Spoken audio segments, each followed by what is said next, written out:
আসসালামু আলাইকুম ওয়া রাহমাতুল্লাহি ওয়া বারাকাতুহু। ইন্নাল হামদালিল্লাহ নাহমাদুহু ওয়া নুসাল্লি আলা রাসূলিহিল কারীম আম্মা বা'দ ফাউযু বিল্লাহি মিনাশ শাইতানির রাজীম। বিসমিল্লাহির রহমানির রহিম।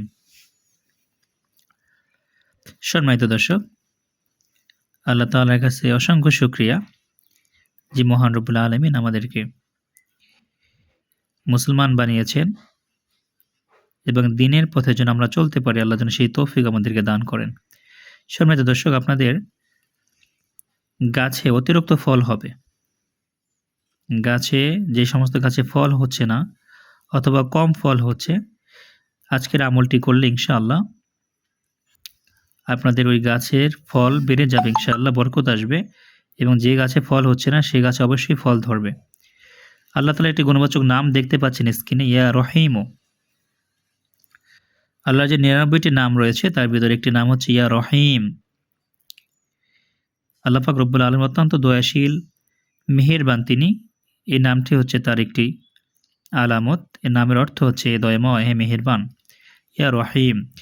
এই নামের আমলের দ্বারা আপনি উক্ত ফজিলত লাভ করতে পারবেন। আমলটি কিভাবে করবেন আমি বলে দিচ্ছি। আল্লাহর এই নামটিকে আপনি সাদা কাগজে লিখবেন মিশক জাফরান কালি দিয়ে, কারণ মিশক জাফরান কালি দিয়ে না লিখলে কিন্তু লেখাটা উঠবে না। এটা লেখার পরে পানিতে ভেজাতে হবে।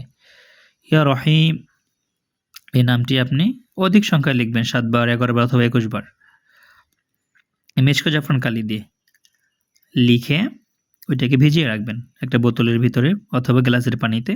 লেখাটা উঠে গেলে ওইটাকে, যেই গাছে ফল হচ্ছে না আপনার, ওই গাছের গোড়ায় ঢেলে দিবেন। যদি অধিক সংখ্যক গাছ থাকে তাহলে সমস্ত গাছের গোড়ায় স্প্রে করে দিলেই হবে ইনশাআল্লাহ ওই পানিটা।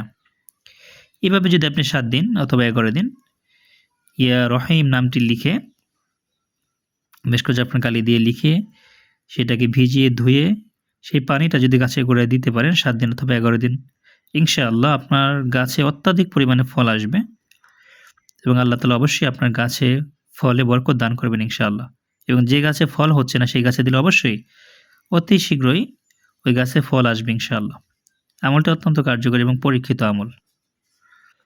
আল্লাহ আমাদের সকলকে ইসলামিক আমলগুলো করার মতো তৌফিক দান করুক। আল্লাহুম্মা আমিন। আসসালামু আলাইকুম ওয়া রাহমাতুল্লাহি ওয়া বারাকাতুহু।